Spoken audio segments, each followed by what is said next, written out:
नमस्कार दोस्तों, मैं doctor Dinesh Kumar British international piles clinic में आपका बहुत बहुत स्वागत करता हूं।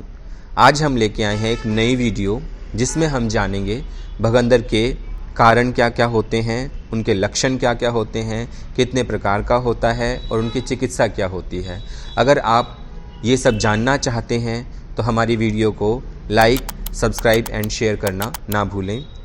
अगर आपको ये समस्या है या किसी को भी आपकी जानकारी में समस्या है तो इस वीडियो को ज़रूर से ज़रूर आगे पहुंचाएं और इस वीडियो को एंड तक ज़रूर देखें। भगंदर के लक्षण क्या क्या हैं या उसके कारण क्या है, सबसे पहले ये जानेंगे किस कारण से होता है भगंदर। अगर किसी को लंबे समय से कब्ज़ हो गई है उससे होता है।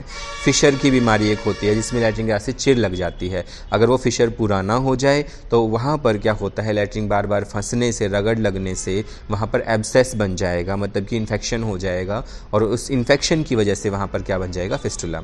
किसी पेशेंट को कोलाइटिस है लंबे समय से, उसमें बन सकता है। किसी पेशेंट को इंटेस्टाइनल ट्यूबरक्लोसिस है, उस कारण से हो सकता है। किसी पेशेंट को सिफिलिस की बीमारी है, सेक्सुअल ट्रांसमिटेड डिजीज़ है। HIV पॉजिटिव पेशेंट कोई है। किसी पेशेंट ने अगर हेमरोइड के लिए इंजेक्शन, मतलब पाइल्स के लिए कोई इंजेक्शन थेरेपी ली है, अगर वो इंजेक्शन गलती से गलत लग जाए या वो ज़्यादा अंदर तक डीप चले जाए तो वहाँ से वो अंदर सड़ा करके भगंदर का रूप ले लेता है। अगर किसी पेशेंट को बवासीर का ऑपरेशन कराया है और वो ऑपरेशन करने के बाद उसकी सफाई नहीं रखता है तो वहाँ इन्फेक्शन होने से भी उसको भगंदर बन सकता है। कोई पेशेंट मोटापा है, किसी को डायबिटीज़ है, उनके अंदर भी ये देखने को मिलता है।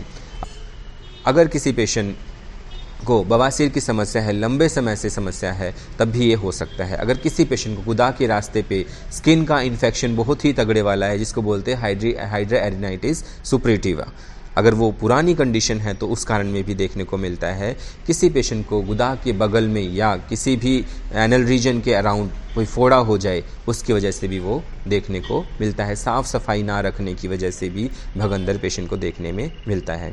अब ये कितने प्रकार के होते हैं ये जानते हैं। पार्स क्लासिफिकेशन एक कही गई है जो सबसे स्टैंडर्ड मानी जाती है, उसके अकॉर्डिंग 5 टाइप्स ऑफ फिस्टुला कहे गए हैं। सबसे पहला है इंटरस्पिंक्ट्रिक जो कि 45% तक मिलता है। दूसरा है ट्रांसपिंक्ट्रिक जो 30% तक मिलता है।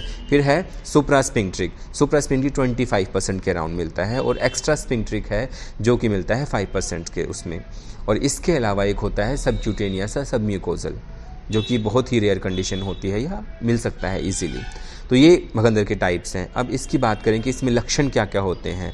भगंदर के अंदर क्या होगा कि पेशेंट को गुदा के बगल में 2 अंगुल दूरी पे एक फोड़ा बन जाता है जो कि बार बार बहता रहता है। 10 से 15 दिन में उसके अंदर पस भरेगा और वो बह जाएगा, फिर से पस बनेगा, फिर वो बह जाएगा। ऐसे ही हो सकता है कि बगल में एक छेद हो पेशेंट को, हो सकता है 2 से 3 छेद हो सकता है कई सारे छेद हों जो छलनी के रूप में बोलते हैं, जिसको बोला जाता है शतपोनक भगंदर आयुर्वेद में। ऐसी कंडीशन अगर किसी को मिलती है तो वो कहा जाएगा भगंदर। पेशेंट को बैठने में तकलीफ़ हो सकती है, उसको वहाँ से पानी जैसा रिसाव हो सकता है या उसको पस जैसा रिसाव हो सकता है, यहाँ ब्लड और पस मिक्स होकर के हो सकता है। पेशेंट को सारा दिन थकान रह सकती है, पैरों में दर्द रह सकता है, कमज़ोरी लगेगी पेशेंट को कि बहुत ज़्यादा वो कमज़ोर हो गया है। और इसके अलावा पेशेंट को कब्ज़ की समस्या भी रहेगी, लैट्रिन जाते हुए उसको दर्द भी रहेगा अगर वहाँ पर अंदर एब्सेस बन चुका है तो।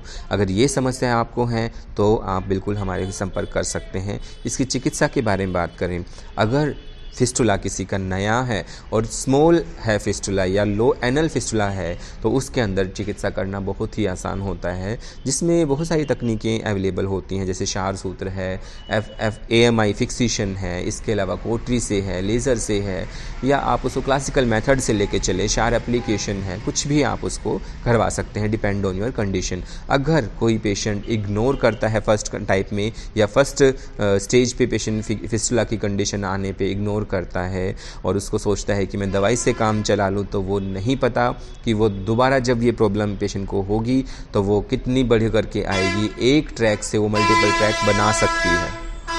अगर वो मल्टीपल ट्रैक हो गए तो उसको इलाज करना बहुत ही कठिन हो जाएगा और वो कठिनाई पेशेंट झेलेगा और साथ में उसका पैसा भी उतना ही बर्बाद होगा। फिस्टुला की बीमारी हमारे एक्सपीरियंस से आज तक बहुत सारे पेशेंट हम ट्रीट करे हैं तो उनमें हमने कभी नहीं देखा कोई पेशेंट की दवाई से वो ठीक हो गया हो। ऑलमोस्ट सभी पेशेंट के अंदर प्रोसीजर की रिक्वायरमेंट पड़ती है। तो अगर आपको ये समस्या है भगंदर की तो प्लीज़ उसे इग्नोर ना करें, बिल्कुल भी इग्नोर ना करें। जल्दी से जल्दी आप डॉक्टर की सलाह लें और अपना प्रॉपर तरीके से इलाज करवाएं। अगर आप हमारी ये वीडियो देख करके कुछ भी नॉलेज इससे गेन किया है तो आप हमारे क्लिनिक पे भी आ सकते हैं। British international piles clinic, 2nd floor, Delhi bypass, near royal paratha junction. आप हमारी से जुड़े रहें और जानकारी हम अलग अलग बीमारियों के लिए आपको देते रहेंगे। Thank you very much.